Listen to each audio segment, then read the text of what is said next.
Selamat datang dalam pembelajaran daring kelas 5. Assalamualaikum warahmatullahi wabarakatuh. Selamat pagi anak-anakku kelas 5. Tetap semangat untuk belajar ya. Bagaimana kabar kalian? Semoga kalian selalu sehat. Kita awali pembelajaran hari ini dengan berdoa agar kalian diberikan kemudahan untuk berpikir dan menerima ilmu yang bermanfaat. Hari ini kalian akan mempelajari tema 7, subtema 2, peristiwa kebangsaan seputar proklamasi kemerdekaan, pembelajaran 6.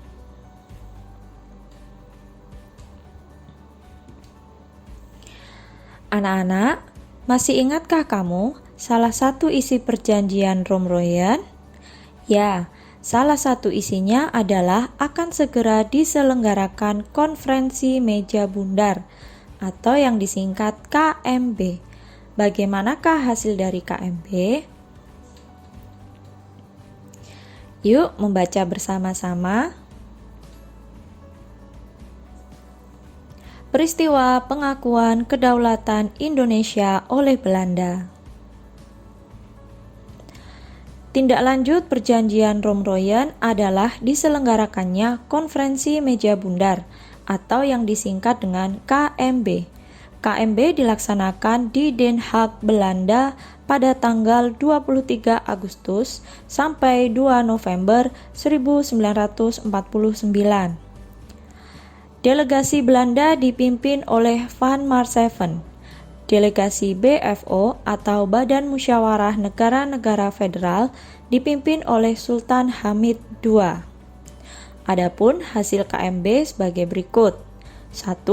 Belanda akan menyerahkan sepenuhnya kedaulatan kepada Republik Indonesia Serikat pada akhir bulan Desember 1949. 2. Penyelesaian masalah Irian Barat ditunda setahun kemudian setelah penyerahan kedaulatan pada Republik Indonesia Serikat. 3. Republik Indonesia Serikat dan Belanda membentuk Uni yang dipimpin oleh Ratu Belanda berdasarkan kerjasama sukarela dan sederajat. 4. Republik Indonesia Serikat harus membayar utang kepada Belanda sejak tahun 1942. 5. Pembubaran KNIL dan memasukkan anggota KNIL ke APRIS. 6. Kapal-kapal perang Belanda ditarik kembali dari Indonesia. 7. Konstitusi Republik Indonesia Serikat dipermaklumkan kepada Kerajaan Belanda.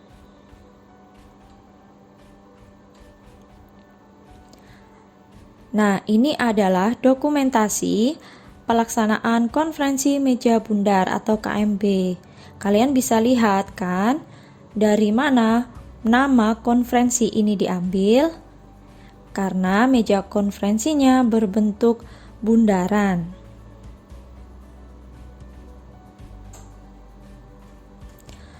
Selain itu, hasil KMB juga mengembalikan wilayah-wilayah Indonesia menjadi satu kesatuan, kecuali Irian Barat. Sesuai hasil kesepakatan dalam KMB, pada tanggal 27 Desember 1949, diadakan upacara pengakuan kedaulatan dari pemerintah Belanda kepada Republik Indonesia Serikat. Namun sebelumnya, pada tanggal 17 Desember 1949 diadakan pelantikan Presiden Republik Indonesia Serikat, yaitu Insinyur Soekarno. Pada tanggal 20 Desember 1949, Dr. Andes Muhammad Hatta dilantik sebagai Perdana Menteri Republik Indonesia Serikat. Pengakuan kedaulatan Indonesia dilaksanakan di Belanda dan di Indonesia. Wakil Indonesia yang menandatangani pengakuan kedaulatan di negeri Belanda adalah Dr. Andes Muhammad Hatta, dan wakil dari Belanda adalah Ratu Juliana. Adapun proses penandatanganan di Indonesia, pihak Belanda diwakili oleh Loving, dan wakil Indonesia adalah Sultan Hamengkubuwono IX. Dengan adanya pengakuan kedaulatan tersebut, berakhirlah penjajahan dan kekuasaan Belanda atas Indonesia. Peristiwa tersebut juga menandai berdirinya negara Republik Indonesia Serikat atau yang disingkat RIS. Nah, anak-anak, untuk membantu kalian memahami bacaan tadi, kalian bisa menuliskannya dalam bentuk diagram. Kalian bisa menggunakan kata tanya kapan, siapa, di mana, bagaimana, apa. Nah, kata-kata ini bisa kalian gunakan untuk mencari tahu informasi-informasi penting di dalam bacaan.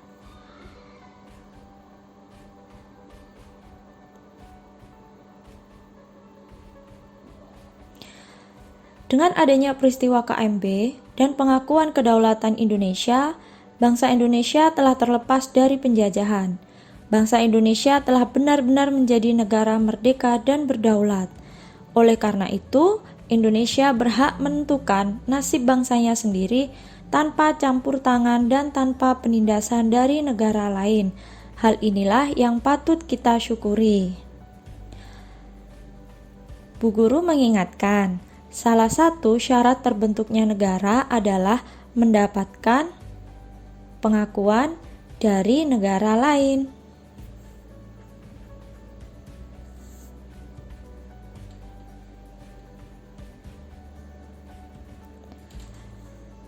Bersyukur kepada Tuhan atas karunia berupa bangsa dan negara Indonesia merupakan bentuk cinta tanah air. Rasa syukur harus terus kita wujudkan dalam bentuk yang nyata oleh siapapun, kapanpun, dan dimanapun kita berada.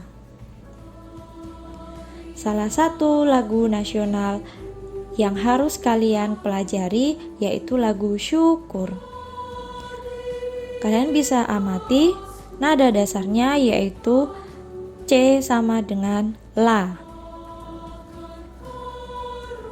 Dengan birama 4/4, temponya andante sostenuto. Lagu ini diciptakan oleh H. Mutamar. Nilai yang sesuai dengan jiwa dan sikap pahlawan pada lagu Syukur yakni cinta tanah air, panggilan untuk mengabdi, membela, memelihara, dan melindungi tanah air dari ancaman atau biasa yang disebut dengan jiwa patriotisme. Nilai yang kedua yaitu rela berkorban, yaitu bersedia dengan ikhlas memberikan waktu, tenaga, pikiran untuk kepentingan bangsa dan negara. Yang harus kita lakukan untuk mewujudkan rasa syukur sebagai bentuk cinta tanah air yakni 1. Belajar dengan giat dan sungguh-sungguh. Nah, itu adalah tugas kalian. 2. Menjaga persatuan dan kesatuan bangsa Indonesia. 3. Taat terhadap peraturan perundang-undangan yang berlaku atau taat terhadap hukum ya. 4. Menjaga dan memelihara fasilitas umum. 5. Tidak melakukan perbuatan atau tindakan yang merugikan diri sendiri maupun merugikan orang lain.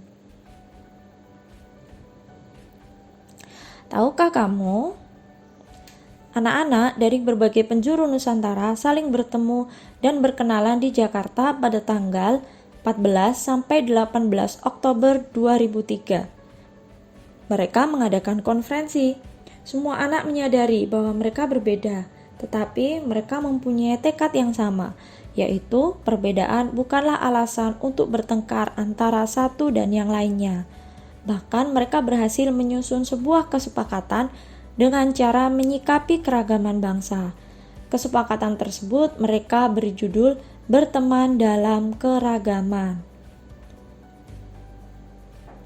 Nah, kesepakatan itu disebut dengan konferensi Berteman dalam Keragaman. Lalu apa saja isi konferensi ini? Isinya bisa kalian simak dari teks berikut. Nah, isinya ada 2. Yang pertama tentang keragaman agama.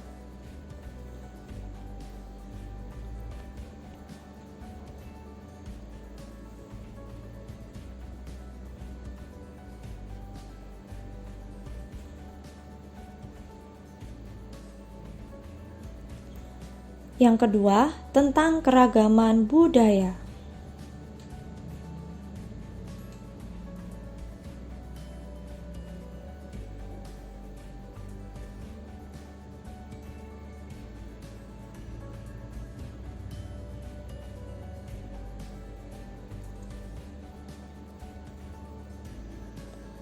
Mengapa tentang agama dan budaya? Karena di Indonesia, sebagai negara dengan keragaman yang sangat banyak, agama dan budaya adalah keragaman yang paling mencolok. Perbedaan ini seharusnya tidak membuat kita terpecah belah, tapi justru membuat kita saling menghormati dan menghargai demi terciptanya persatuan dan kesatuan bangsa. Nah, anak-anak, sekian pembelajaran hari ini. Terima kasih atas perhatiannya. Sampai jumpa pada pembelajaran berikutnya. Assalamualaikum warahmatullahi wabarakatuh.